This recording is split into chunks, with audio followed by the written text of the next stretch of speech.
Hello everybody, welcome back to the Indie Spotlight. My name is Baer. Today we are playing In Verbis Virtus!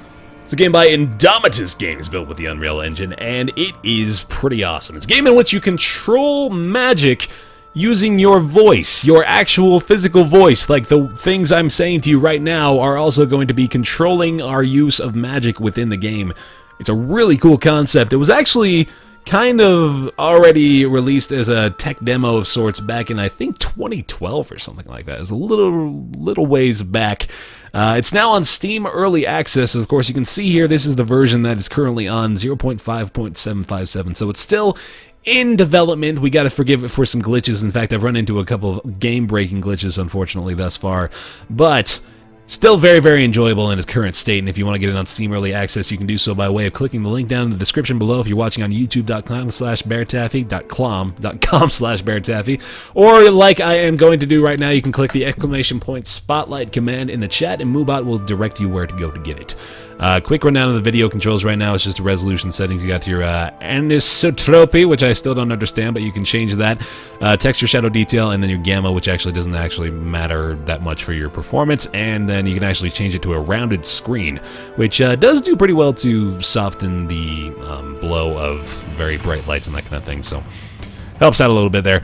And, yeah, so without further ado, I'll just let you guys view the entirely enjoyable mood-setting cutscene at the beginning of a brand new game here, and let's enjoy the introduction to In Verbis Virtus.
Boop.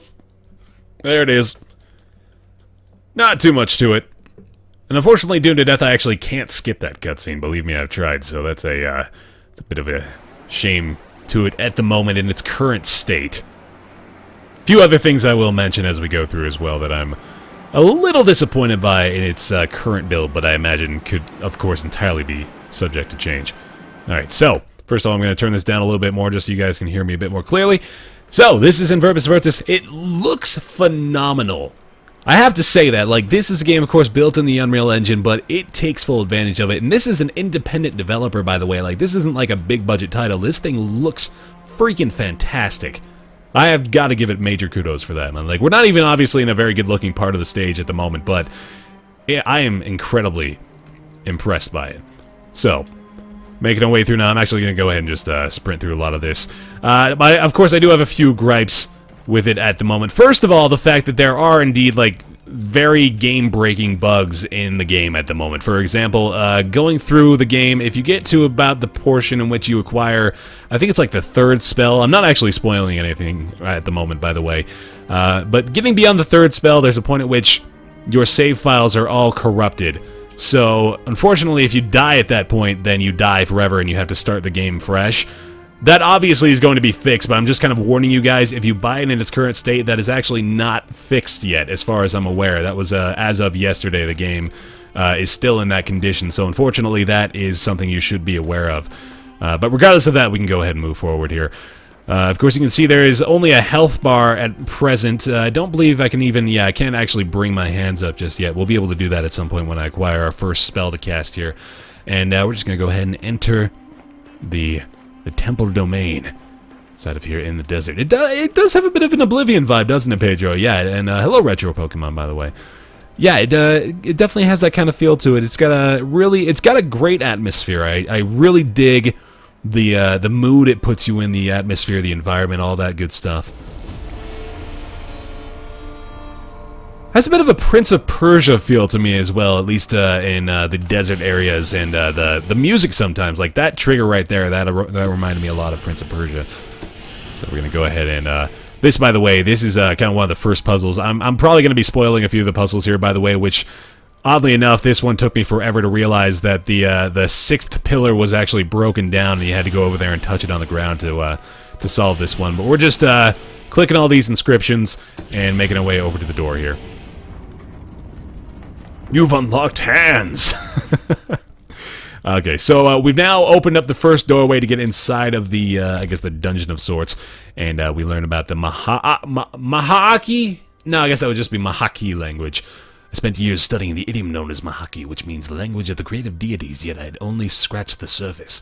Though I examined numerous artifacts that reported scriptures in this language, blah, blah, blah, blah, blah, written characters.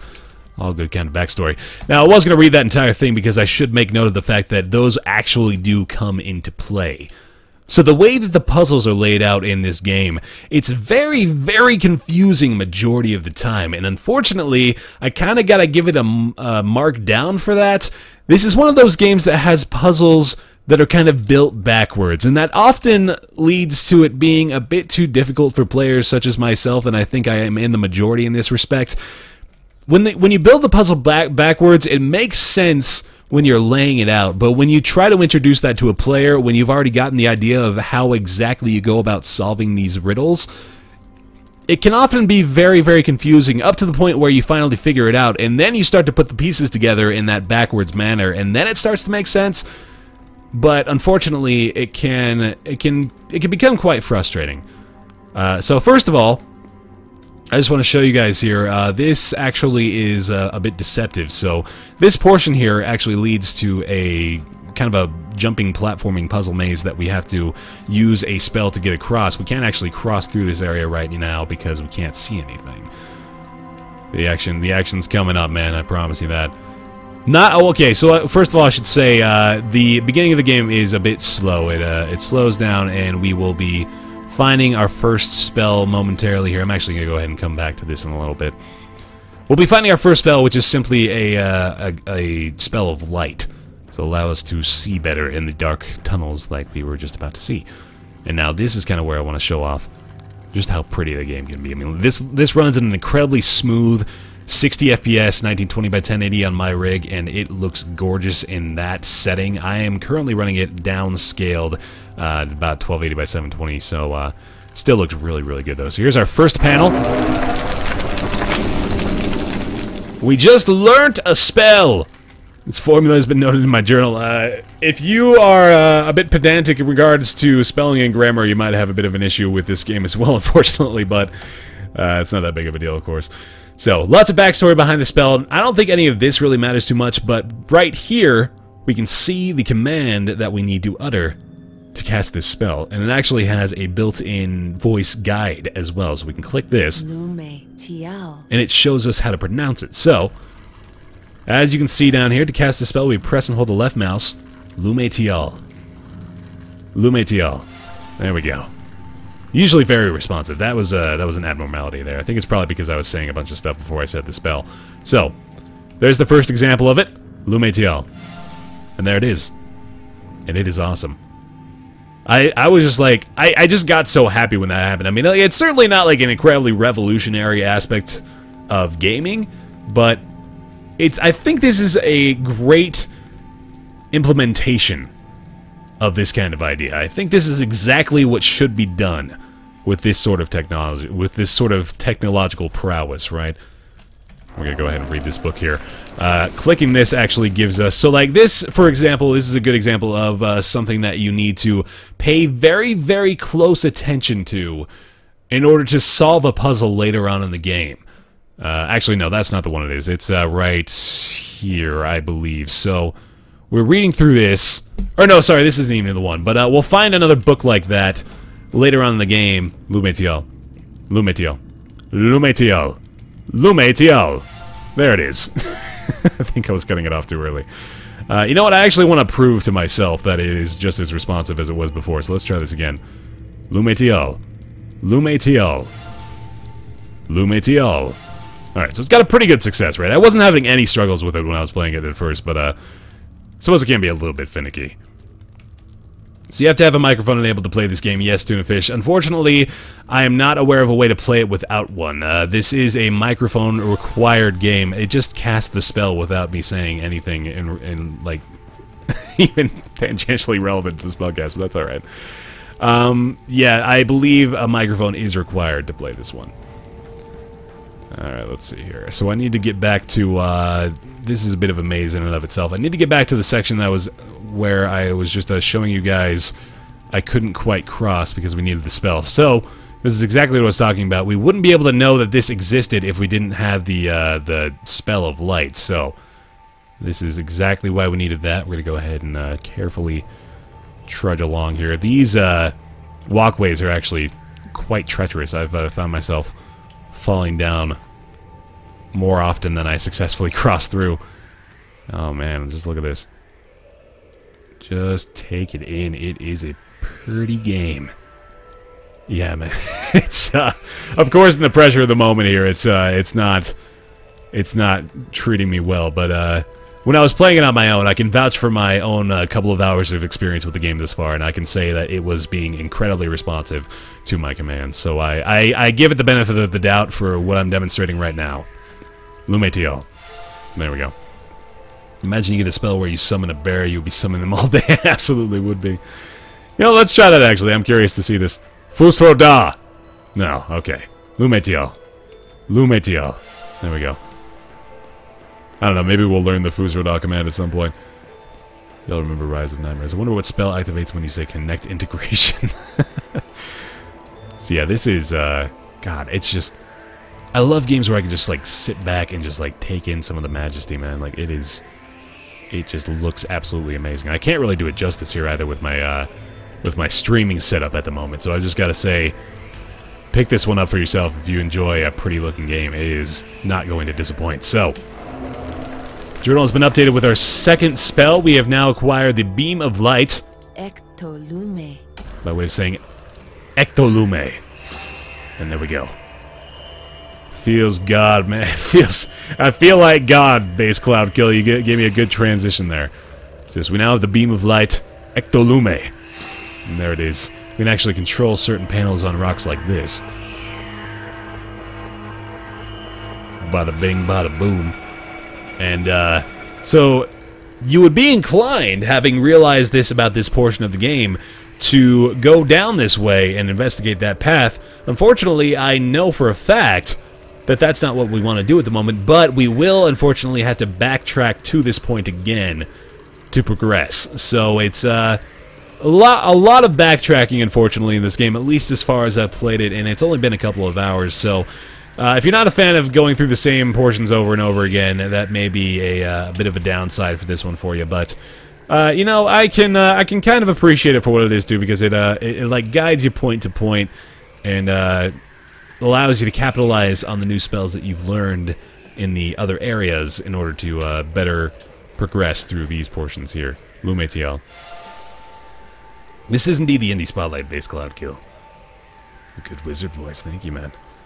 So we're going to go ahead and progress here again. So we're going to have to make our way very far down. We actually did have to go all the way down here to go acquire that spell to progress further on. But we're going to be getting closer and closer to the point at which I wanted to demonstrate the fact that some portions of the game, Lumetial, are incredibly cryptic. That was the word I was looking for earlier, I think. It's like, it makes sense when you realize what the game wants you to do, but up to that point, it can be incredibly confusing, unfortunately. So, oh man, I think I'm getting a bit of slowdown here, unfortunately. Sorry, guys. Yeah. Again, I need to reiterate, like, if you want to see this in all of its majesty, I do recommend picking it up for yourself. I think I'm going back to the main door, aren't I? No, actually. Yeah, back to here. Okay. Gotta figure out the maze again. There will be enemies at later points of the game. In fact, we may not even run into enemies in my initial experience here, showing it off to you guys, so... That'll be best left to your own experience. You and your enemy talking spells into your mics to kill each other. Lumetial. Lumetial. Lumetial. Bleh. I'm disappointed by that, man. It was it was so responsive when I was doing it by myself. It's a damn shame. Oh well. It's fine. It's fine. There are enemies. Yes, there indeed are enemies. So here's another little tiny walking puzzle. These things were actually giving me a bunch of trouble before I started to get a better feel for the controls. The only thing is, like, the jump feels a little slippery. Like, there are instances where I thought I was jumping one way and I ended up, like, jumping off a slant or something. Just take this in, man. Just check it out. It looks so good. Some portions of the game, yes, indeed. Alright, Lumetial. Lumetial. So now this right here. So we have to walk into this area. When I walked into this room at first, I didn't even see anything. So you gotta make sure you explore every nook and cranny of every available room. Otherwise, you'll miss out on things like this. So we click on that, it updates my journal, and then we get this message. The Eye of the Trinity watches you, but you do not have to reciprocate. You must go to it, but without haste, because patience is the duty of the pilgrim, and only in his presence, and not before one can contemplate its greatness.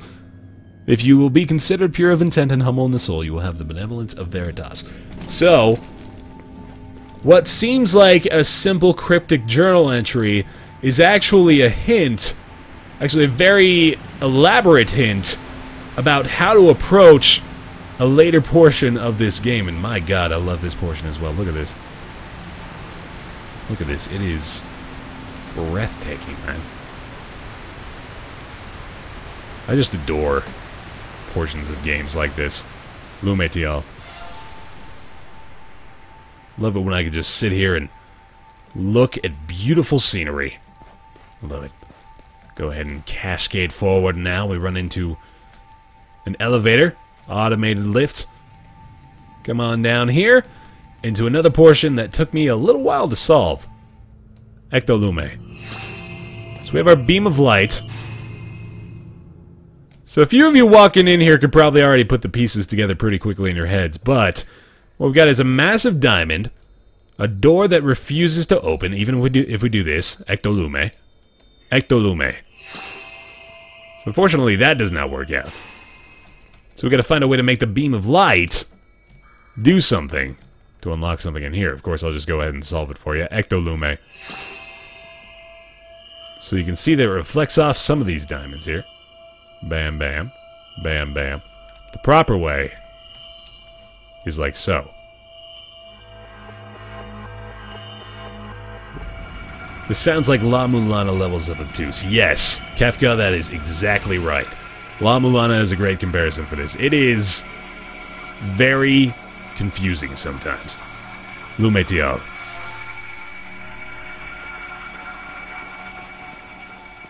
Again, just absolutely beautiful. Voice control does work very well. There are some bugs in its current state. We're going to get up very close to that point where I said the save states are unfortunately completely broken in a moment's time here. But I really enjoy this one. I highly recommend this right now, actually. It's in early access, of course, still very much in beta form, but if this seems at all up your alley, we're talking Myst-style games, Riven-style games. La Mulana level of cryptic is a great way to describe it.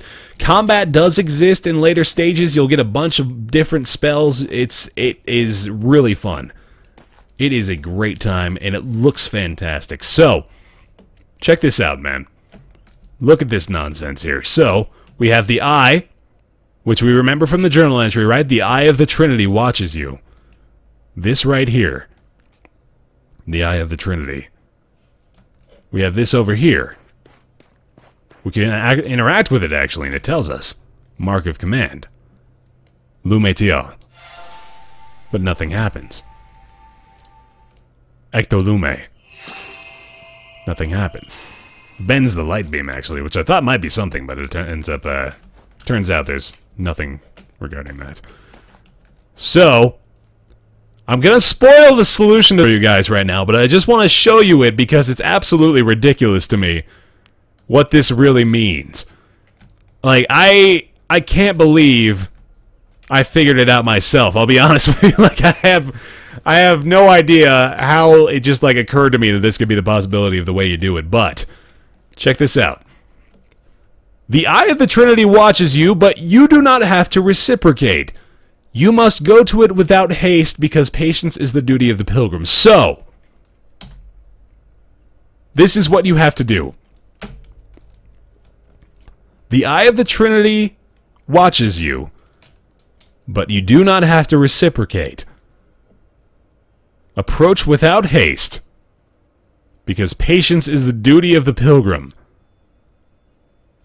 You literally have to walk to the eye without looking at it. Slowly look up.